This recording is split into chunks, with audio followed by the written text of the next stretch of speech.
Hello, my name is Caleb Mitchell, and I am a master's student in the Bio and Ag Engineering program here at NC State, and I'm working with the Stormwater group. So my project, rightfully slow, is going to be dealing with identifying areas that can be utilized for stormwater control measures. Because as required by the North Carolina Department of Environmental Quality, when new land is developed, this land cannot, its rainfall and then the runoff from that rainfall cannot exceed the pre-development conditions. So if that cannot be achieved on site with a stormwater control measure, then credits must be bought, and then these credits are going to a mitigation bank where they are utilized to fund other stormwater control measures at other locations within the watershed. So my main question is, what locations are most economically feasible utilizing different spatial parameters such as parcel ownership, soil type, slope, vegetation, and land use. And so I want to identify locations for these stormwater control measures within Raleigh and maybe even the greater surrounding areas of Wake County.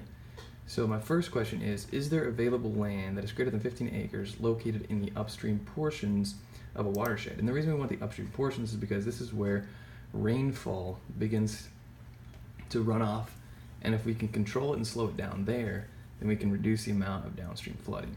So here is ArcGIS view of what I did. So I utilized contours and found, and then here is the web map view. I could not upload the contours, so I just have the parcels. But back to the ArcGIS view. So I utilized contours, selected by attribute the contours above 350 feet, mean sea level, as this was determined to be an upstream location within the watershed. About half of our total contour difference. It was about 150 to 500 was our different elevations that exist within Wake County. And so I selected by attribute those, and then I selected the Wake County's properties that fall within those.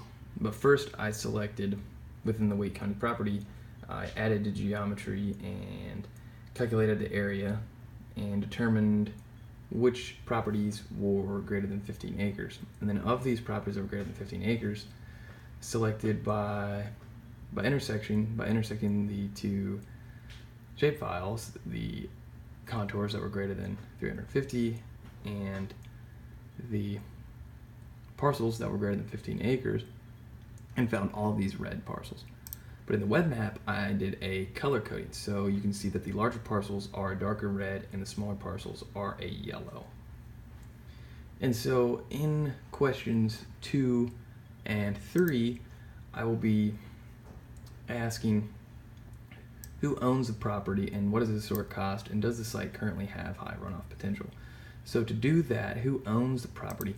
Well, within my Wake's property that I got from Wake County GIS, it lists historic property costs, the total costs, both the land and the structure, and it also lists who owns the property. So that can answer question 2.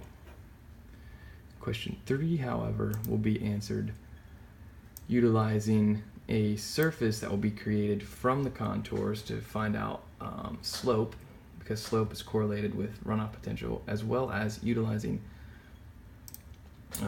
soils data, which you can get from the NRC and